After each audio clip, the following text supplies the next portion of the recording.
नमस्कार दोस्तों, मैं शिवम कुमार आपका अपना YouTube चैनल एग्जाम फंडा में हार्दिक अभिनंदन करता हूं। दोस्तों, आज हिस्ट्री का एक टॉपिक लेके आया हूं जिसका नाम, जिस पीरियड को हम लोग second golden era of Indian history कहते हैं, मुगल का। दोस्तों, मुगल काल के पहले भारत में दिल्ली सल्तनत चल रहा था और दिल्ली सल्तनत में लोधी वंश चल रहा था। लोधी वंश जो कि इतिहास में सबसे लंबा शासन करने वाले शासक अफगान शासक थे। दोस्तों, उसी का अंतिम शासक इब्राहिम लोदी के समय ही बाबर का आगमन भारत में होता है और मुगल वंश का नींव जो रखा वह बाबर थे। इसका संस्थापक बाबर ही थे। 1526 में स्थापना की और 1857 तक मुगल वंश का राज भारत पे रहा। 331 साल तक कुल शासन यहां मुगल ने किया।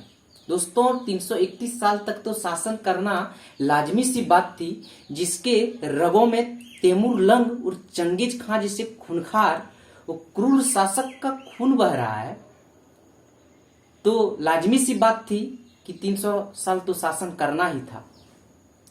आप जानते होंगे कि मुगल वंश की संस्थापक बाबर थे, जिसका ताल्लुकात तैमूर और मंगोल से था। तैमूर और मंगोल के परिवार से ही बिलोंग बाबर कर रहे थे।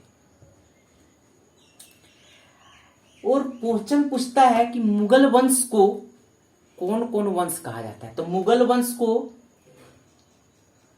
तैमूर वंश भी कहते हैं हम लोग, मंगोल वंश भी कहते हैं, या फिर चगुतई तुर्क वंश भी कहते हैं।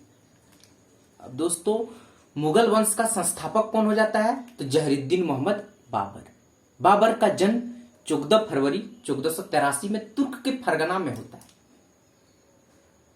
पिता का नाम उमर शेख मिर्जा था, जो कि तैमूर के परिवार से बिलोंग करते थे, और माता का नाम जो था वह कुतलुग निगार बेग था, जो चंगेज खां के फैमिली से बिलोंग करता था। बाबर जो था बच्चों,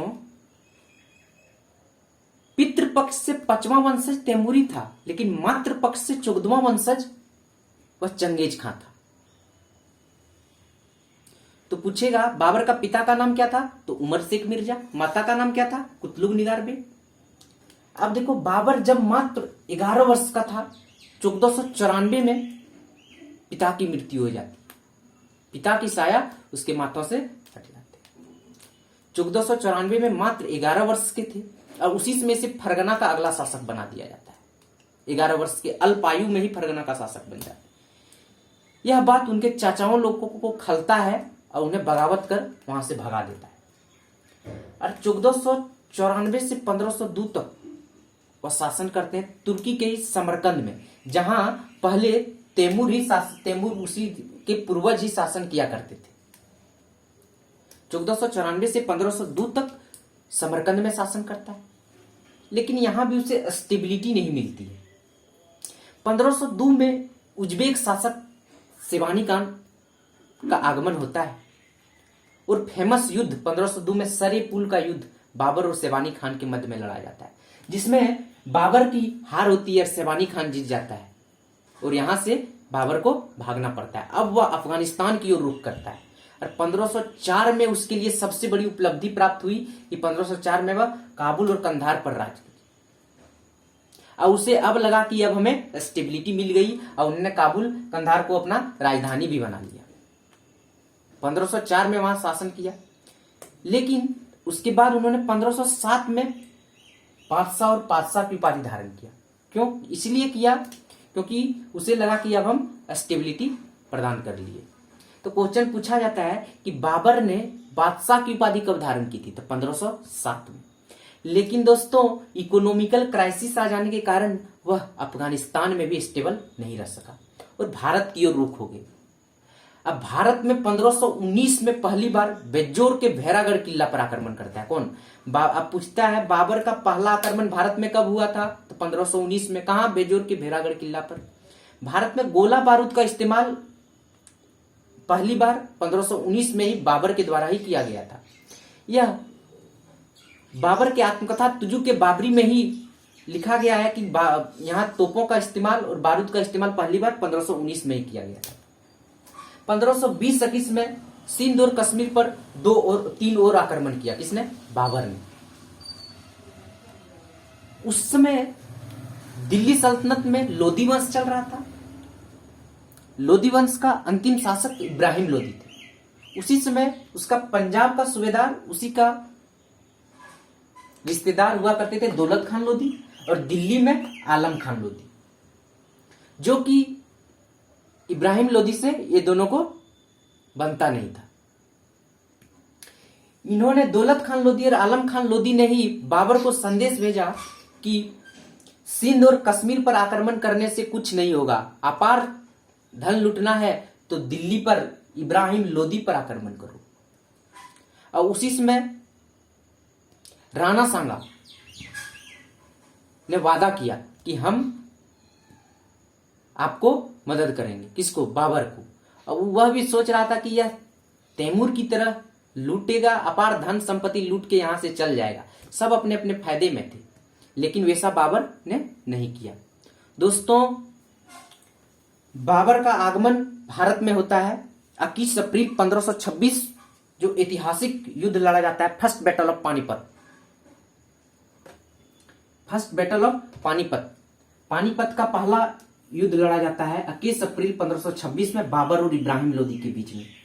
और ऐसा इब्राहिम लोधी का हत्या युद्ध स्थल पर ही कर दिया जाता है।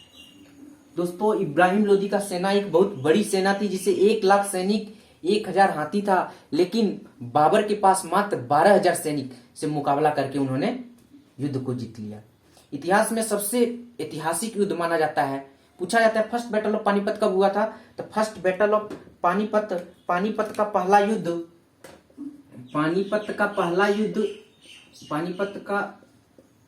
फर्स्ट युद्ध जो हुआ 21 अप्रैल 1526 में किसके किसके बीच में हुआ, तो इब्राहिम लोधी और बाबर के बीच में हुआ, जिसमें किसकी जीत हुई? बाबर की जीत हुई। और युद्ध स्थल पर ही मारे जाने वाले व्यक्ति थे। इब्राहिम लोधी को युद्ध स्थल पर ही हत्या कर दिया।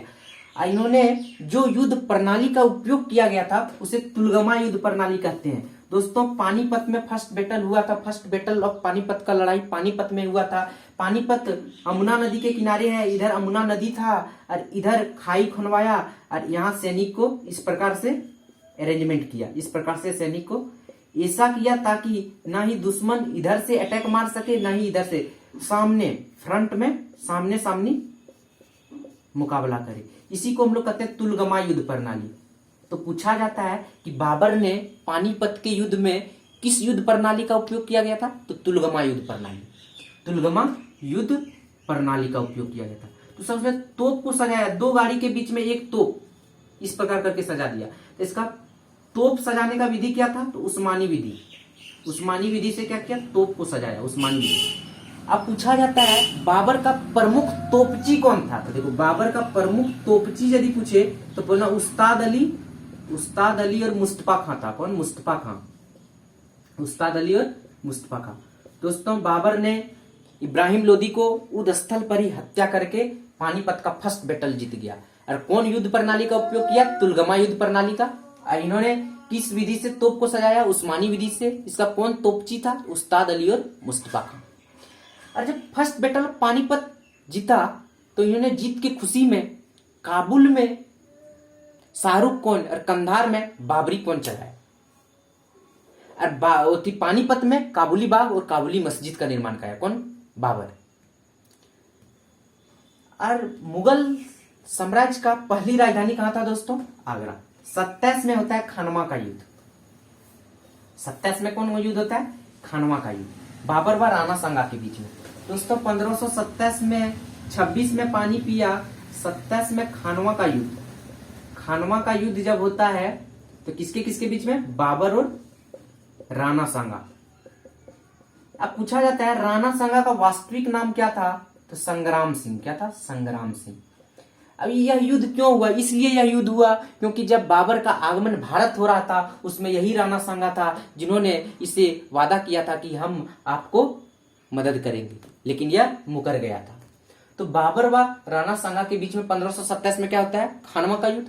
खानवा के युद्ध में बाबर की जीत होती है, लेकिन राणा सांगा का मदद करने आ जाता है कौन? मेदिनी राय।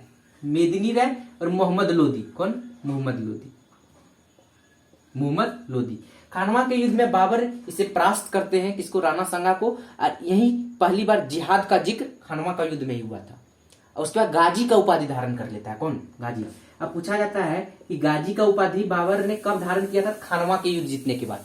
गाजी का उपाधि कब धारण किया था? खानवा के युद्ध जीतने के बाद। खानवा के अब पहले बाबर जहरुद्दीन मोहम्मद बाबर बादशाह कहलाता था, अब गाजी भी कहलाने लगा। गाजी की उपाधि 1528 में दोस्तों चंदेरी का युद्ध होता है। चंदेरी का युद्ध। चंदेरी का युद्ध होता है बाबर व मेदिनी राय के बीच में। बाबर व मेदिनी राय के बीच में। मेदिनी राय के बीच में चंदेरी का युद्ध होता है। चंदेरी युद्ध में मेदिनी राय को परास्त करता है। पहली बार बाबर जौहर यही देखा था। किसने? बाबर ने। चंदेरी युद्ध में भी बाबर ने किसको? मेदिनी राय को हराया। और पहली बार जौहर कहां देखा? यही देखा। जौहर मतलब क्या होता है दोस्तों? जौहर में क्या होता था? यदि कोई अपमानित कोई महिला को करता था तो वह आग में झुलस के मर जाती थी। तो 1527-28 में जो होता है 1527-28 में बाबरी मस्जिद का निर्माण मीर बाकी बाबरी, जो बाबर के सेनापति हुआ करते थे, उन्होंने ही किया था। कौन? मीर बाकी बाबरी। 1529 में घाघरा का युद्ध बाबर व मोहम्मद लोदी के बीच में होता है। 29 में घाघरा का युद्ध। 1529 में घाघरा का युद्ध बाबर व मोहम्मद लोदी के बीच में। बाबर मोहम्मद लोदी के बीच में, जिसमें बाबर की जीत होती है। और 1530 में 47 वर्ष की उम्र में ही बाबर की मृत्यु हो जाती है। मात्र 47 वर्ष की उम्र में।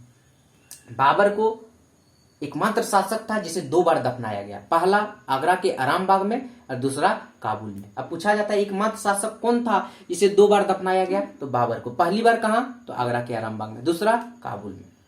बाबर ने अपनी आत्मकथा खुद लिखी थी, तुजुके बाबरी। किसमें लिखा था? तुर्की में।